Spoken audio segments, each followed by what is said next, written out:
Pat, it's so good to have you back. Pat, how are you?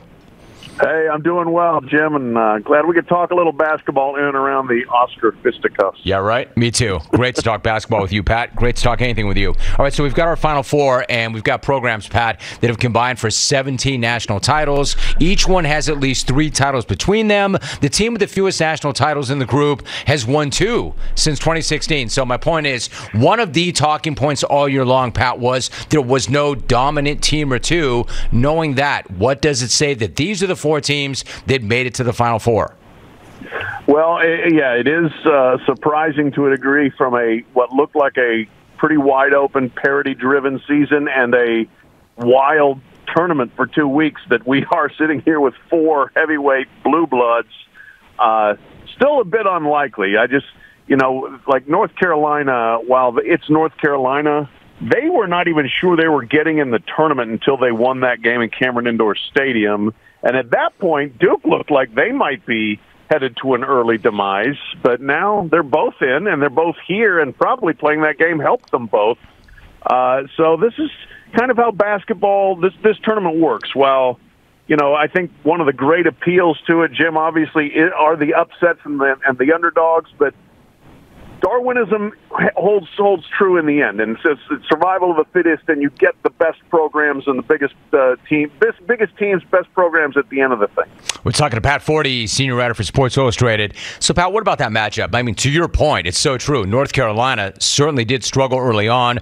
Duke was having trouble putting it together, and now they're playing their best ball when it matters most. So what are your early thoughts on the matchup in the Final Four? What are your thoughts on the chance of Coach K continuing to the championship game or Carolina ending him and them? Well, I like where Duke is sitting right now. Both obviously playing well. Nobody's not playing well when you get to the Final Four, but I was in San Francisco, saw Duke in person twice there. Super impressed with them. They've got the best talent of the 4 teams remaining. They could have as many as 5 guys get picked in the draft, even in the first round maybe. And, I think they're ready now to handle the stakes of this. I don't think it's a young team, very young team. Nobody's older than 20 out of the main rotation other than Theo John, and he doesn't play that much. And I think the magnitude of Coach K's last game in Cameron Indoor got to them, and now I think they're ready to put it back at North Carolina after that game. And I think they're ready for what will be one of arguably the biggest fun national semifinals we've ever seen. I mean, scope, storylines, it's got it all. We're talking to Pat Forde. It's incredible, really. Like, one thought about North Carolina, Pat, it was not that long ago that they were struggling and they were getting blown out by 20 at home by Duke. What changed for them over the last month and a half? I think they got better defensively. They certainly, I think, have gotten a little bit tougher and more resilient. That was a team that when things started going wrong, they went way wrong. As you said, they were blown out by Duke. They were blown out by Miami. They were blown out, I believe, by Virginia Tech. Pittsburgh, who is horrible, went into the Dean Dome and was beating them by like 25. It ended up, I think, being about 15 or whatever, but that was a terribly embarrassing loss. You wouldn't have given a nickel for that team's chances to do anything, but they got better defensively, and they just got tougher. And I think they just solidified, okay, we've got 4 guys who we're going to build everything around, especially offensively, and that's going to be Armando Bacot in the middle, Brady Manick is the stretch 4 guy, and then our 2 guards, R.J. Davis and Caleb Love, and everybody's roles just kind of coalesced a little bit better. We are talking to Pat Forde. So, Pat, what about Villanova beating a extremely tough Houston team? I thought it was so impressive, but it really was costly, of course. Justin Moore goes down with what turned out to be an Achilles injury. Villanova, Pat, already has that short rotation, and guys play a ton of minutes. How different is this team without Moore? I'm afraid they're fatally different, in terms of their chances to advance. I just think it's a huge injury at the wrong time. They play 6 guys, and now it's 5, and Justin Moore, for all intents and purposes, is their best player. Colin Gillespie is the heart of the team, but Justin Moore, second leading scorer, number 1 in minutes, usually guards the other team's best player. I just don't know how you replace that, at this point in time of the season. So really up against it. This may be Jay Wright's best coaching job in a ton of great coaching jobs to get this team to the Final Four, but I don't know how they can win on Saturday now against Kansas. I think that's fair. Pat Forde joining us. What about Kansas? They trailed at half yesterday, and then they absolutely thrashed Miami in the second half. What did you make of that performance and of this Kansas team overall? Yeah, incredibly impressive performance. And we've seen Bill Self's teams in regional finals sometimes in those situations get tight and not be able to finish when the pressure's on of going to a Final Four. We saw it against VCU. We saw it against Villanova, I believe, in 2016, and other times too. And so this time, no, they put it to them. I think Miami was in a little over its depth. They had gone, probably at least a round further than they really had a right to, so they weren't playing against a team I don't think that was really capable of stressing them for a full 40, but the way they played there, that was one of their better defensive performances, I think, of the season.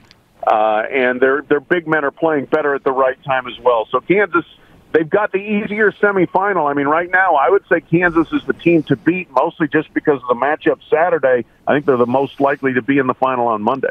Pat Forde joining us for a few more moments. Pat, you've written about this and made the point that you've got 3 Hall of Fame coaches.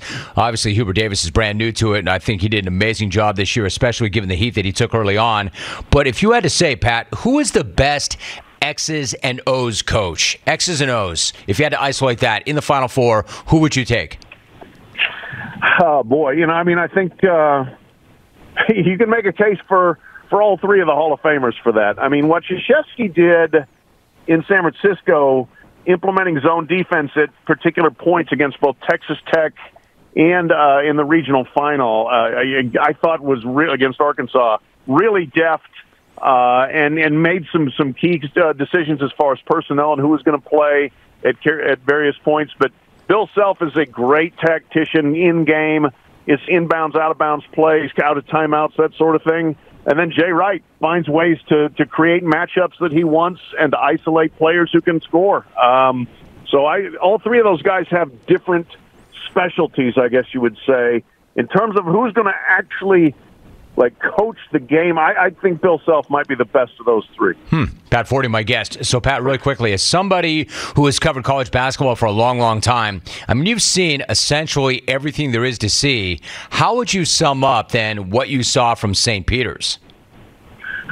It was incredible. I mean, one of the great runs, really arguably the best Cinderella run we've ever seen. No 15 seeds ever gone that far. And, given the stature of St. Peter's program and, the budget size and everything that they are fighting against in terms of competing on a national scale, that was just incredible. And to beat Kentucky, incredible. To beat Purdue, incredible. Just to be in those games and to win them, that's about as good as it gets. And Shaheen Holloway's going to get everything he deserves and, probably going to be the coach at Seton Hall and get a great contract and go back to his alma mater there. But what a great thing for that school to have had that run. And no, it's not going to probably change the overall trajectory of the university or the basketball program. But, man, just to have had that, there will be people talking about that in New Jersey for many, many years to come. I thought it was the greatest Cinderella run I've ever seen in my life. I've never seen anything. There have been some great ones, but I've never seen anything like that. So just to wrap it up, Pat, because you saw Duke in San Francisco and you liked what you saw so much, if they were to win a national title and Coach K were to go off in the sunset with that championship, what do you think that moment's going to feel like or look like? I think it's going to be just an overwhelming a moment in terms of emotion and support and everything. It will remind me, I think, a little bit of when Tiger Woods won the Masters at age 43. Where it's like this late career validation and really a softening, I think, of how some of the public looks at Mike Krzyzewski and at Duke, and same way with Tiger. There were plenty of people that hated Tiger, and there still are, but there were still man, look at this. This is an amazing thing at his age to do this. And I think if Mike Krzyzewski at age 75, he would be the oldest coach to win a national title by 7 years. If he can pull this off, I think there would be a lot of people just taking off their hat and saying, you know what, good for you. Way to go out on the highest of notes. You'd have to. He is a senior writer for Sports Illustrated, co-host of the College Football Inquirer podcast, and, as I mentioned, a panelist of the daily TV show back in the day. Pat, I appreciate you so much. Thanks for doing that, and really good to talk to you again. Thank you, Jim. My pleasure.